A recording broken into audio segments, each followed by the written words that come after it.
ومن يعمل سوءا او يظلم نفسه ثم يستغفر الله يجد الله غفورا رحيما. اور جو کوئی برا عمل کرے یا اپنی جان پر ظلم کرے پھر وہ اللہ سے بخشش مانگے تو وہ اللہ کو بہت بخشنے والا نہایت رحم کرنے والا پائے گا. پھر بخشش کی بات آ گئی. آج تو آپ کو بخشش کی دعائیں ضرور ہی پڑھ لینی چاہیے. اور اس کے علاوہ صلاۃ التوبہ بھی ہوتی ہے، یعنی دعائیں پڑھنے کے علاوہ آپ یوں کر سکتے ہیں 2 نفل پڑھ کے پھر اس کے بعد بخشش کی ساری دعائیں پڑھ لی جائیں. تو اللہ سبحانہ تعالیٰ سے یہ دعا کہ اللہ پچھلے سارے گناہ معاف کر دے تاکہ ہمارے گناہوں کی وجہ سے جو ہمارے کاموں میں رکاوٹ ہے، جو دنیا میں ہمیں مسائل پیش آئے ہیں، وہ بھی ہٹ جائیں. بہترین وظیفہ ہے یہ. رسول اللہ صلی اللہ علیہ وسلم نے فرمایا جو مسلمان کوئی گناہ کر بیٹھے پھر وضو کرے، اس کے بعد 2 رکعت نماز پڑھے اور اللہ تعالیٰ سے اپنے اس گناہ کی معافی مانگے تو اللہ تعالیٰ اس کے گناہ کو یقیناً معاف کر دے گا، چاہے وہ کتنا ہی بڑا گناہ ہو. اور اللہ سے پوری امید کے ساتھ توبہ کرنی چاہیے، بخشش مانگنی چاہیے. اور پھر آپ دیکھیے اللہ سبحانہ تعالیٰ کا کتنا فضل اور کتنی رحمت ہے کہ انسان کو گناہ کے بعد مہلت دی جاتی ہے کہ توبہ کر لے. اگر وہ کر لے تو گناہ لکھا ہی نہیں جاتا، ورنہ ایک گناہ لکھ لیا جاتا ہے. رسول اللہ صلی اللہ علیہ وسلم نے فرمایا بائیں طرف والا فرشتہ 6 گھڑیاں مسلمان گناہ گار بندے سے اپنا قلم اٹھائے رکھتا ہے. اگر وہ شرمندہ ہو اور اللہ سے استغفار کر لے تو وہ لکھے بغیر قلم رکھ دیتا ہے، ورنہ ایک گناہ لکھ لیتا ہے. اور جو کوئی گناہ کماتا ہے تو بے شک وہ اپنے ہی خلاف کماتا ہے، یعنی اس کا وبال اسی پہ پڑے گا جو کرے گا. اور اللہ بہت علم والا، بہت حکمت والا ہے. اور جو کوئی کسی خطا یا گناہ کا ارتکاب کرے پھر وہ کسی بے گناہ پر اس کا الزام لگا دے، غلطی خود کرے الزام دوسرے کو دے دے، تو یقیناً اس نے بہتان اور کھلے گناہ کا بوجھ اٹھایا، بہت بڑی زیادتی کی اس نے. اور اگر آپ پر اللہ کا فضل اور اس کی رحمت نہ ہوتی تو ان میں سے ایک گروہ نے ضرور آپ کو بہکا دینے کا ارادہ ہی کر لیا تھا. اور نہیں وہ بہکاتے مگر اپنے ہی آپ کو، اور وہ آپ کو کچھ بھی نقصان نہیں دے سکتے. اور اللہ نے آپ پر کتاب اور حکمت نازل کی اور آپ کو وہ سکھایا جو آپ نہ جانتے تھے، اور آپ پر اللہ کا بہت بڑا فضل ہے. سبحان اللہ. یہاں اللہ سبحانہ تعالیٰ نبی صلی اللہ علیہ وسلم پر اپنے احسانات کا ذکر بھی فرما رہے ہیں کہ اللہ نے آپ کو کتاب اور حکمت دی اور وہ کچھ سکھا دیا جو آپ کو پتا نہیں تھا، کیونکہ آپ ایک نبی امی تھے. مکہ میں لائبریریز نہیں تھیں، مکہ میں کوئی اسکالرز نہیں تھے کہ جن سے آپ کچھ سیکھتے. آپ کے علم کا واحد منبع وحی الہی ہے. پھر فرمایا لا خیر فی کثیر من نجواہم الا من امر بصدقۃ او معروف او اصلاح بین الناس ومن یفعل ذلک ابتغاء مرضات اللہ فسوف نؤتیہ اجرا عظیما. ان کی بہت سی سرگوشیوں میں کوئی بھلائی نہیں، یعنی کسر پسر میں، وسپرنگ میں، سوائے اس کے جو صدقہ کرنے یا نیکی کرنے یا لوگوں کے درمیان اصلاح کرنے کا حکم دے. یعنی کانوں میں باتیں کرنا، دوسرے کے چپکے مجلس میں باتیں کرنا ناپسندیدہ چیز ہے. جب آپ سب کے ساتھ بیٹھے ہو تو سب کے ساتھ ایک کامن بات کریں جو سب کے انٹرسٹ کی ہو. یہ نہیں کہ باقی سب الگ ہیں اور یہ 2 آپس میں باتیں کیے چلے جا رہے ہیں، یہ آداب مجلس کے خلاف ہے. لیکن بعض اوقات انسان اگر کوئی بات اونچی آواز سے کہے تو اس سے کسی دوسرے کی عزت پہ یا انا پہ یا کسی چیز پہ کوئی ضرب آ سکتی ہے، کوئی اس کو ناپسندیدگی ہو سکتی ہے. مثلاً کسی کو صدقہ دینے کا حکم کہ جاؤ فلاں کو یہ صدقہ دے دو. آپ مثلاً بیٹھے ہیں اپنے رشتے داروں کے ساتھ، گھر میں بیٹھے ہیں، کسی گیدرنگ میں ہیں، اتنے میں کوئی ایسا شخص آ جاتا ہے کہ جس کے ساتھ آپ نے وعدہ کر رکھا تھا کہ آپ اس کو کچھ دیں گے. اب وہ شخص بھی نہیں چاہتا کہ سب کو پتا چلے، آپ بھی نہیں چاہتے کہ یہ راز سب پہ کھلے، کیونکہ چھپا صدقہ ویسے بھی افضل ہے. اب آپ کیا کر سکتے ہیں؟ اٹھ بھی نہیں سکتے کیونکہ وہ سچویشن ایسی ہے کہ آپ خود اٹھ کے جا کے اس کی مدد بھی نہیں کر سکتے. لا محالہ آپ کو کسی سے ہی کام لینا ہے، تو آپ یہ نہیں کر سکتے او فلاں ادھر آؤ، اس فلاں کو یہ صدقہ کرو، فلاں چیز دے دو. نہیں، اس سے اس کی عزت نفس مجروح ہوگی. اب آپ کیا کر سکتے؟ ہو سکتا ہے آپ کے دائیں ہاتھ آپ کو کوئی مددگار بیٹھا ہو، آپ اس کے کان میں چپکے سے کہیں کہ وہ فلاں الماری میں فلاں جگہ فلاں پیکٹ رکھا ہوا ہے، وہ نکال کے چپکے سے فلاں کو دے دو. یہ سرگوشی پسندیدہ ہے.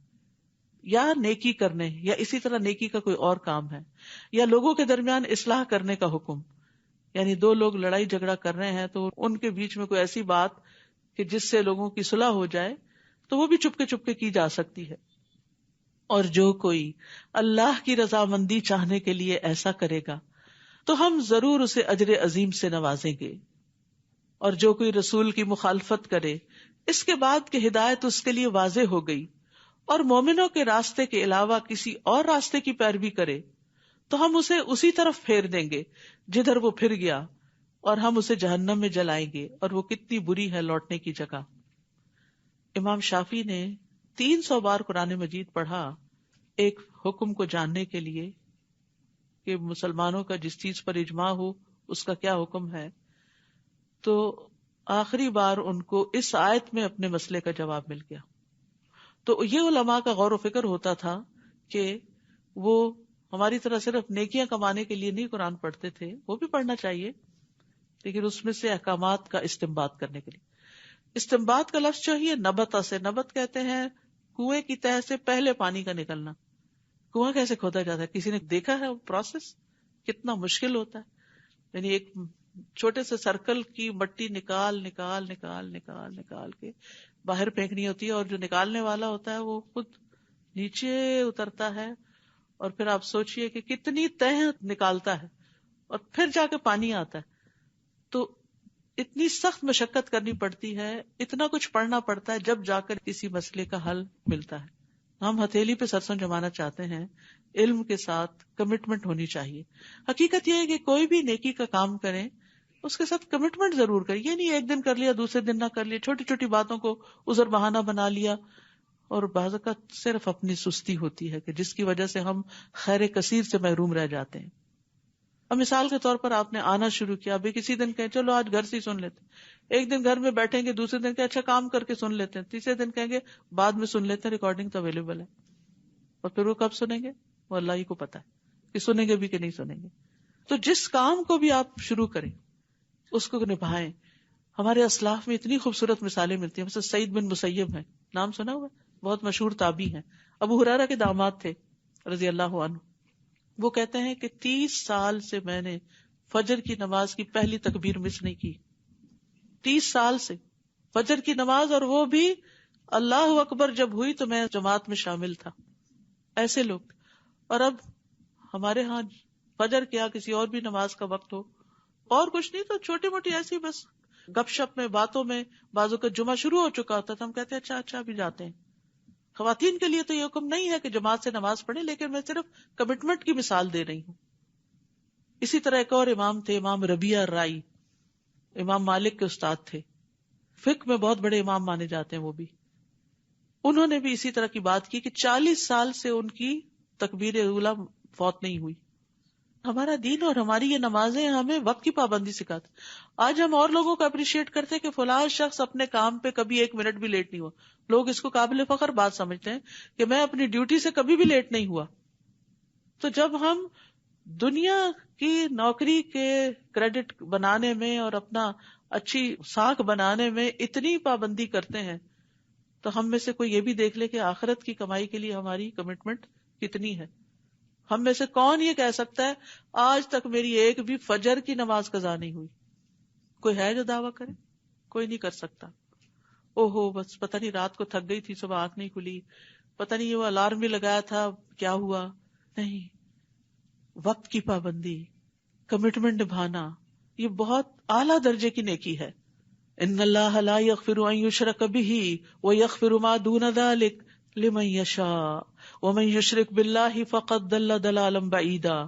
بے شک اللہ نہیں بخشے گا کہ اس کے ساتھ کسی کو شریک ٹھہرایا جائے. پھر دوبارہ یہی بات آئی، شرک ناقابل معافی گناہ ہے، اور جو اس کے علاوہ ہوگا وہ جس کے لیے چاہے گا بخش دے گا. اور جو کوئی اللہ کے ساتھ شریک ٹھہرائے تو یقیناً وہ گمراہی میں بہت دور بھٹک گیا. شرک سے برات کے لیے لا الہ الا اللہ کا ورد بڑا فائدہ مند ہے، اور لا الہ الا اللہ کا معنی سمجھنا بڑا ضروری ہے. یہ ایک پورا کارڈ اس پہ بنایا گیا کہ لا الہ الا اللہ پڑھنے کی فضیلت کیا ہے اور کس کس طرح پڑھا جائے. تو یہ بھی ایک بڑی اچھی یاد دہانی ہوتی ہے اپنے توحید کے سبق کو دہرانے کی. ابو درداء سے روایت ہے، کہتے ہیں کہ میں نے رسول اللہ صلی اللہ علیہ وسلم کو فرماتے ہوئے سنا کہ ہر گناہ کے بارے میں امید ہے کہ اللہ اسے بخش دے گا سوائے اس شخص کے جو مشرک ہو کے مرا یا کسی نے مومن کو جان بوجھ کے قتل کیا. مشرک کے اعمال بھی قبول نہیں ہوتے. فرمایا پیر اور جمعرات کے دن جنت کے دروازے کھول دیے جاتے ہیں اور ہر اس بندے کی مغفرت کر دی جاتی ہے جو اللہ کے ساتھ کسی کو شریک نہیں کرتا، اور اس بندے کے سوا جس کی اپنے بھائی کے ساتھ عداوت ہو. یعنی لوگوں سے دشمنی رکھنا جو ہے یہ بھی انسان کو بہت بڑی محرومیوں کا شکار کر دیتا ہے. چنانچہ کہا جاتا ہے ان دونوں کو مہلت دو حتیٰ کہ یہ صلح کر لیں، ان دونوں کو مہلت دو حتیٰ کہ صلح کر لیں، ان دونوں کو مہلت دو حتیٰ کہ صلح کر لیں، اور پھر صلح کر لیں تو اس کے بعد ان کی بھی بخشش کر دی جائے گی. ان يدعون من دونه الا اناثا وان يدعون الا شیطانا مریدا، نہیں وہ پکارتے اس کے سوا مگر دیویوں کو، اور نہیں وہ پکارتے مگر سرکش شیطان کو. یعنی یہ شرک کی علامات ہیں، دیوتاؤں اور دیویوں کو پکارنا، ان کے پاس مرادیں لے کے جانا، ان سے دعائیں کرنا، اور اسی طرح شیطان کی بندگی کرنا. اللہ نے اس پر یعنی شیطان پر لعنت کی، اور اس نے کہا یعنی شیطان نے کہا میں تیرے بندوں میں سے ایک مقرر حصہ ضرور بے ضرور لے کر رہوں گا، ان کو اپنا چیلا بنا کے چھوڑوں گا.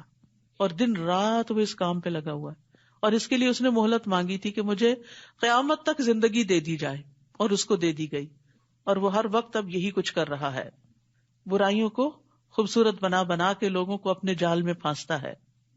امام ابن قیم کہتے ہیں کہ شیطان کی ایک حیران کن چال یہ ہے کہ وہ انسان کے نفس کو سونگھتا ہے، یہاں تک کہ وہ جان لیتا ہے کہ ان دو قوتوں میں سے کون سی قوت انسان کے نفس پہ غالب آتی ہے. نمبر 1 پیش قدمی اور بہادری کی قوت کہ کر لوں گا یہ نیکی کا کام کروں گا میں تو، اور نمبر 2 باز رہنے اور پیچھے ہٹنے اور کمزور ہونے کی قوت. یعنی یہ بندہ نیکی میں آگے جانے والا ہے یا پیچھے رہنے والا ہے، اور جو بزدل ہے پیچھے رہنے والا اس کو وہ کنٹرول کر لیتا ہے، اور جس کے بارے میں پتا چل جاتا ہے کہ نہیں یہ تو باز ہی نہیں آئے گا تو پھر وہ اگلے سٹیپ پہ جا کے کوئی اور چال چلتا ہے. تو یاد رکھیے بلند ہمتی پیدا کیجیے اپنے اندر، نیکی کے کاموں کو مشکل نہ جانیے، کوتاہی نہ کیجیے، سستی نہ کیجیے. شیطان کے وسوسے 2 طرح کے ہوتے ہیں، یا تو وہ کوتاہی کا وسوسہ ڈالتا ہے، یا وہ اس میں حد سے بڑھنے یا غلو کی طرف لے جاتا ہے. اسے پرواہ نہیں کس میں وہ کامیاب ہوتا ہے. یعنی جو تو کمزوری دکھاتا ہے اس کو کمزوری کے اور وسوسے ڈالتا ہے، اور جو بہادری دکھاتا ہے اس کو کہتا ہے حد سے آگے بڑھ جاؤ، تو اس کو بھی رکنا ہوتا ہے. نو ایکسٹریمزم، نہ ادھر سے نہ ادھر سے، درمیان کی راہ. اس نے یہ بھی کہا تھا اور البتہ میں ضرور انہیں بھٹکاؤں گا، اور میں ضرور انہیں امیدیں دلاؤں گا، اور میں ضرور انہیں حکم دوں گا، پھر وہ ضرور مویشیوں کے کان کاٹیں گے. دور جاہلیت کی ایک رسم ہے، بتوں کے نام پہ کان کاٹتے تھے.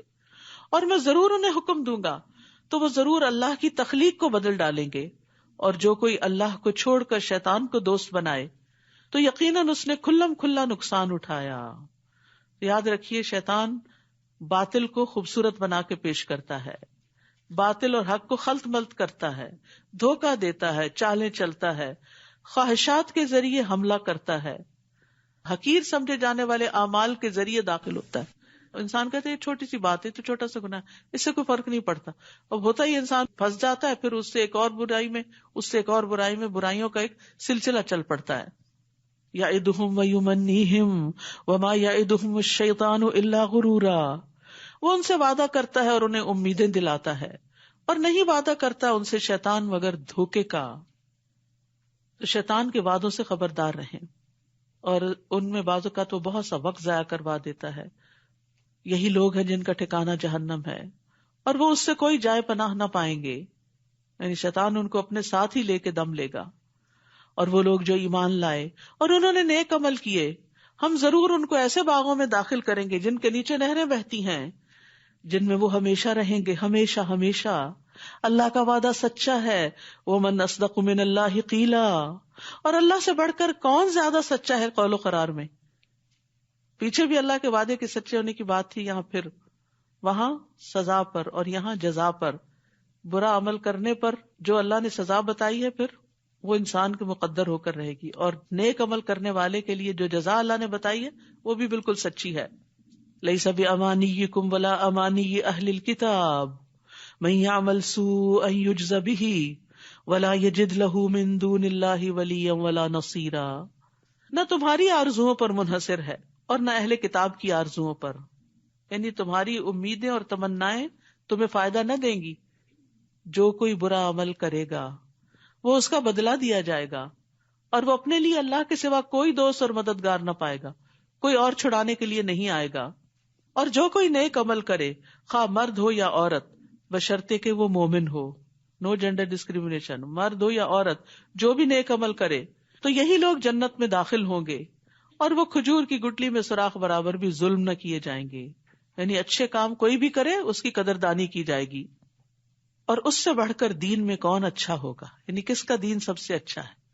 جس نے اپنا چہرہ اللہ کے سپرد کر دیا جبکہ وہ نیکوکار بھی ہے، نیت بھی اچھی ہے، عمل بھی اچھے ہیں، اور اس نے ملت ابراہیم کی پیروی کی جو یکسو تھے، مخلص تھے، اور بنا لیا اللہ نے ابراہیم کو خاص دوست.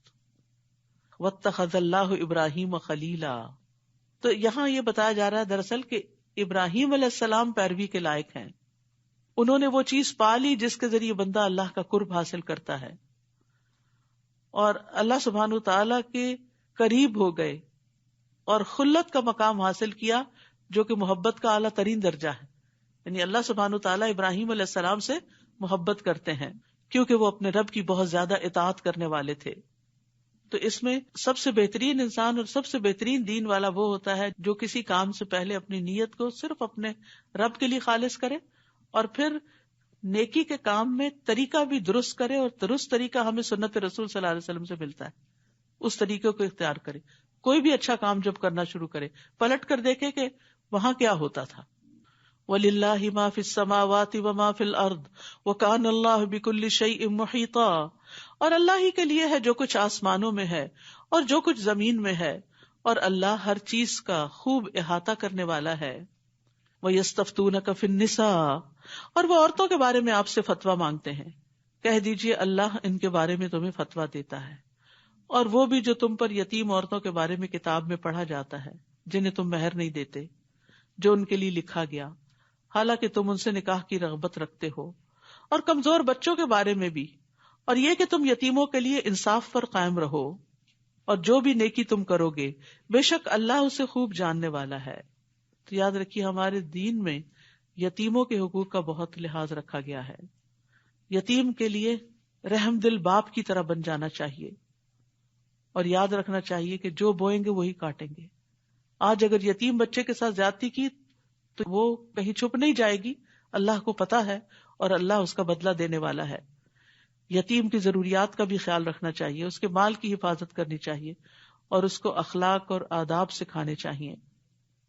پھر فرمایا اور اگر کوئی عورت اپنے شوہر کی زیادتی کرنے یا بے رخی برتنے سے ڈرتی ہو تو ان دونوں پر کوئی گناہ نہیں کہ وہ آپس میں صلح کر لیں، اور صلح کرنا بہتر ہے، اور دلوں میں تنگی رکھ دی گئی ہے، بخیلی رکھ دی گئی ہے. اور اگر تم احسان کرو اور تقوی اختیار کرو تو بے شک جو عمل بھی تم کرتے ہو اللہ اس کی خوب خبر رکھنے والا ہے. تو یاد رکھیے ہسبینڈ وائف کے بیچ میں اختلافات ہوتے رہتے ہیں، لیکن وہ اختلافات اتنے بڑے نہ ہو جائیں کہ آپس میں دوریاں بہت دور تک چلی جائیں اور میل ملاپ کا کوئی ذریعہ باقی نہ رہے. تو اس کے لیے آپس میں صلح بھی جلدی کرنی چاہیے اگر کوئی ناراضگی ہو جائے، اور اگر آپس میں نہیں کسی طرح اپنی کمزوری پہ قابو پا رہے تو دوسرے لوگوں کو انٹروین کر کے صلح کرانی چاہیے. نبی صلی اللہ علیہ وسلم نے فرمایا کیا میں تمہیں نماز، روزہ اور زکوٰۃ سے افضل درجے کا عمل نہ بتاؤں؟ صحابہ نے عرض کیا کیوں نہیں؟ آپ نے فرمایا آپس میں صلح کروانا، جبکہ لوگوں میں پھوٹ اور فساد ڈالنا دین کو موڑنے والی چیز ہے. آپ نے یہ بھی فرمایا آپس میں صلح کرانا افضل صدقہ ہے. تو جہاں کہیں ضرورت ہو آپ کی اور آپ کوئی رول پلے کر سکتے ہو تو ضرور کوشش کیجیے. لیکن دلوں میں تنگی ہے، معاف کرنے پہ لوگ تیار نہیں ہوتے، اور اس کا نتیجہ کیا ہوتا ہے کہ پھر دوریاں بڑھ جاتی ہیں. تو یاد رکھیے کہ ازواجی تعلقات کو مضبوط کرنے کے لیے ضروری ہے کہ ہم کچھ چیزوں پر کمپرومائز کرنا بھی جانیں. صرف دوسرے سے ہی توقعات نہ رکھیں. جو چیز ہم دوسرے میں دیکھنا چاہتے ہیں وہ اپنے اندر پیدا کر لیں. اگر ہم چاہتے ہیں کہ ہسبینڈ بہت کیئرنگ ہو تو آپ خود زیادہ کیئرنگ ہو جائیں تاکہ اس کو کیئر کرنا آ جائے. پھر اسی طرح یہ ہے کہ توقعات نہ رکھنا یہ تو نہیں ہو سکتا، لیکن ریئلسٹک توقعات رکھیں. یعنی اگر آپ نے گھر کی بہت اچھی صفائی کی ہے تو یہ توقع رکھ بیٹھنا کہ ضروری تعریف کرے، اور اگر اس نے نہیں کی تو آپ موڈ آف کر لیں، اور اس غریب کو یہ پتہ ہی نہ ہو کہ موڈ کیوں آف، اور اگر وہ پوچھے بھی تو کہیں کچھ نہیں. تو ایسے معاملہ کی اصلاح کیسے ہوگی؟ تو توقعات ریئلسٹک رکھے. ہو سکتا ہے اس کے ذہن پہ ایک پہاڑ ہو باہر کے کاموں کا اور بوجھ ہو, اور وہ اندر آیا اور اس کے دماغ میں وہی چل رہا اور اس کو کچھ نظر نہ آ رہا ہو. اسی طرح ہم چاہتے ہیں کھانے کی تعریف ہو, اسی چاہتے ہیں ہماری تعریف ہو, ہم نے اتنا کچھ پہنا, بنے سمرے, توجہ ہی نہیں کی. یہ چھوٹی چھوٹی ناراضگیاں ہوتی ہیں جو بڑی بن جاتی. تو توقعات ریئلسٹک رکھیں. پھر اسی طرح کچھ چیزیں تو وقت کے ساتھ دونوں میں تبدیل ہوتی ہیں, لیکن کچھ آتے نہیں تبدیل ہوتی. تو جو بدل نہیں سکتے اسے قبول کر لیں, ایکسپٹ کر لیں کہ یہ میرے ہسبینڈ میں کمزوری ہے, لیکن اس کے مقابلے میں خوبیاں بھی بہت ہیں, تو کوئی بات نہیں. اور پھر یہ نہیں کہ ہر چیز ایکسپٹ کر لیں, جس چیز کو تبدیل کر سکتے ہیں اس کو کوشش سے, دعا سے تبدیل بھی کریں. صبر اور برداشت کی صلاحیت اپنے اندر بلڈ کریں کہ چھوٹی سی چیز کو میں نے مائنڈ نہیں کرنا, پہلے سے تیار رکھیں. بہت اچھا کھانا بنایا, نئی تعریف ہوئی تو میں اپنے آپ کو نہیں گلاؤں گی, موو آن, آگے بڑھنا ہے, کہ اس غم میں مبتلا نہیں رہنا. اور اگر معاملات بہت ہی بگڑ جائیں, ہر چیز ہی بری لگ رہی ہے, ہر چیز ہی بری لگ رہی ہے, تو کچھ عرصے کے لیے ماحول تبدیل کر لیں, کیونکہ ماحول کی تبدیلی سے بھی بہت کچھ تبدیل ہو جاتا ہے. اور خاص طور پر یہاں کا ماحول جو ہے, جیسے سردیوں کے دن بہت چھوٹے ہوتے ہیں اور اندھیرا ہی اندھیرا, اور اگر دل میں بھی اندھیرا اور باہر بھی اندھیرا تو پھر نتیجہ کیا ہوگا. پھر فرمایا, اور تم عورتوں کے درمیان ہرگز عدل نہیں کر سکتے. اگر تم اس کی ہرس کرو تو تم ایک کی طرف پوری طرح مائل نہ ہو جاؤ اور دوسری کو لٹکتی ہوئی چیز کی طرح چھوڑ دو. اور اگر تم اصلاح کرو اور تقوی اختیار کرو تو بے شک اللہ بہت بخشنے والا, نہایت رحم کرنے والا ہے. اور اگر وہ دونوں الگ ہو جائیں تو ہر ایک کو اللہ اپنی وسعت سے غنی کر دے گا. نہیں بنتی تو پھر طلاق کو ایک بہت ہی بری چیز نہ سمجھو, پھر الگ ہونے میں ہی وسعت ہے. اور اللہ وسعت والا, خوب حکمت والا ہے. اور اللہ ہی کے لیے ہے جو کچھ آسمانوں میں اور جو کچھ زمین میں ہے. اور البتہ تحقیق ہم نے ان لوگوں کو جو تم سے پہلے کتاب دیے گئے تھے یہ تاکید کی تھی, اور تمہیں بھی, کہ اللہ سے ڈرو. اور اگر تم کفر کرو گے تو بے شک اللہ ہی کے لیے ہے جو کچھ آسمانوں میں ہے اور جو کچھ زمین میں ہے, اور اللہ بہت بے نیاز, بہت تعریف والا ہے. اور اللہ ہی کے لیے ہے جو کچھ آسمانوں میں ہے اور جو کچھ زمین میں ہے, اور کافی ہے اللہ کارساز. سبحان اللہ. یہ بار بار تکرار اس لیے ہے تاکہ اس کو محسوس کریں کہ ہر چیز کا مالک اللہ ہے, وہ سب کچھ کر سکتا ہے, اسے کچھ بھی تبدیل کرنے کے لیے کسی کے پاس نہیں جانا, وہ خود مالک ہے. بندوں کے دلوں کا مالک بھی وہ ہے, مال کا مالک بھی وہ ہے, رزق کا مالک, بیماری کو صحت میں بدلنے کا مالک. تو اس سے مانگتے چلے جاؤ. اے لوگو, اگر وہ چاہے تو تم سب کو لے جائے اور دوسروں کو لے آئے, اور اللہ اس پر بہت قدرت رکھنے والا ہے. یعنی جب بندے اللہ کے حکم کو ضائع کر دیتے ہیں تو اللہ کی نگاہ میں حقیر ہو جاتے ہیں, اللہ کو پرواہ نہیں ہوتی, پھر ان کی بجائے اللہ دوسروں سے اچھے کام لے لیتا ہے. من کان یرید ثواب الدنیا فعند اللہ ثواب الدنیا والآخرہ وکان اللہ سمیعا بصیرا.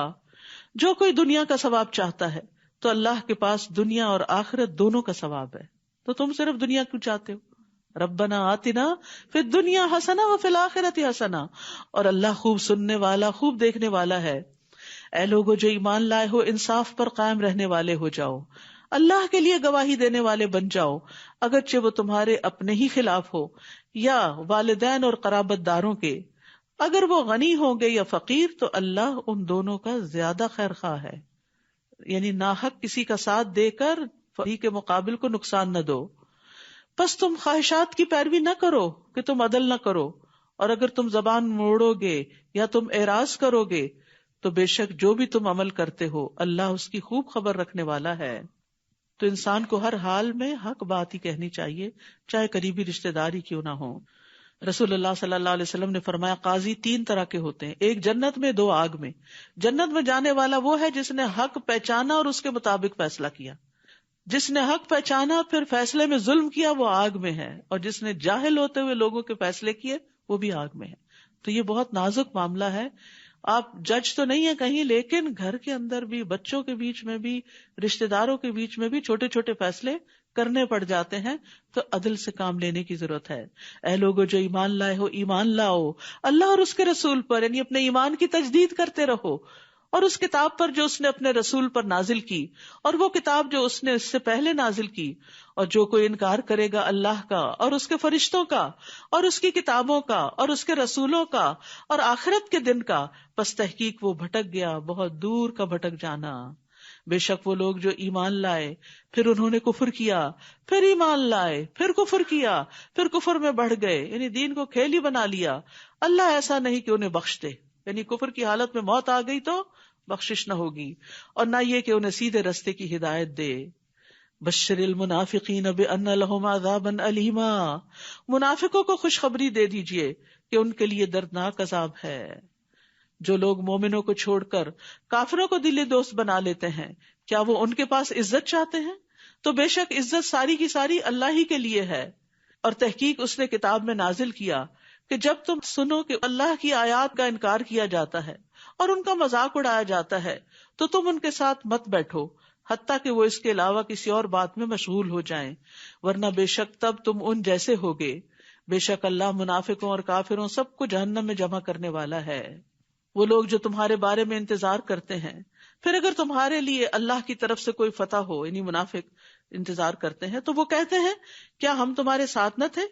اور اگر کافروں کے لیے کوئی حصہ یعنی وہ کامیاب ہو تو کہتے ہیں کیا ہم تم پر غالب نہیں آنے لگے تھے اور ہم تمہیں مومنوں سے بچا نہیں رہے تھے؟ ان کی طرف ہو جاتے ہیں۔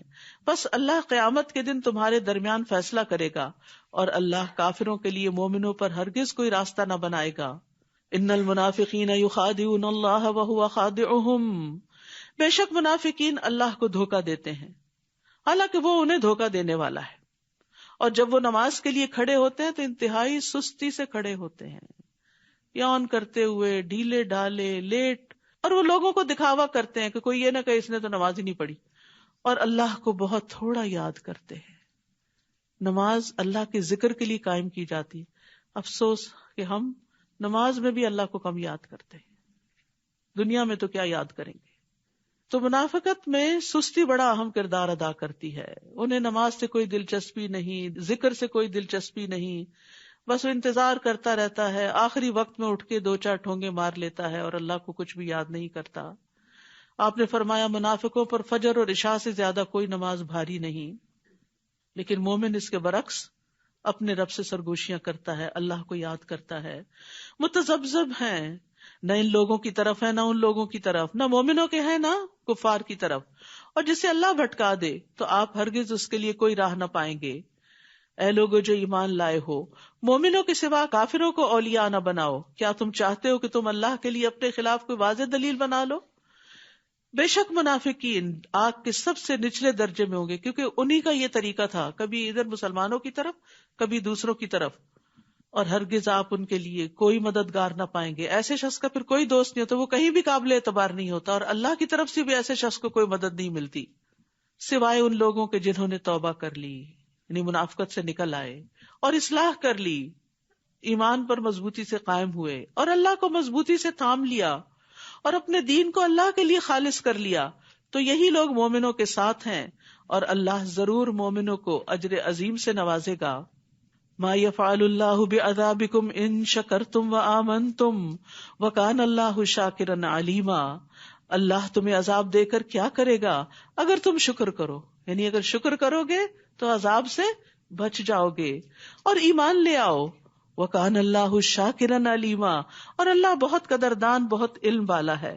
یہاں اللہ تعالیٰ نے شکر کو ایمان سے پہلے ذکر کیا ہے، کیونکہ بندہ نعمتوں کو دیکھ کر شکر ادا کرتا ہے، پھر اس ہستی کو پہچانتا ہے جس نے انعام کیے، اور شکر ایمان کا سبب بن جاتا ہے، پھر ایمان لے آتا ہے اور نعمتوں کا شکر ایمان میں اضافہ کرتا چلا جاتا ہے۔ تو یاد رکھیے شکر کا فائدہ خود انسان ہی کو ملتا ہے، وَمَن يَشْكُرْ فَإِنَّمَا يَشْكُرُ لِنَفْسِهِ، اور شکر گزار جو ہے وہ عذاب سے بچا لیا جاتا ہے۔ اللہ سبحانہ وتعالیٰ فرماتے ہیں كَذَلِكَ نَجْزِي مَن شَكَرَ، جس طرح آل لوط کو عذاب سے بچا لیا گیا، ہر شکر گزار کو بچا لیا جاتا ہے۔ تو اللہ تعالیٰ سے دعا ہے کہ وہ ہمیں شکر گزار بندہ بننے کی توفیق عطا فرمائے۔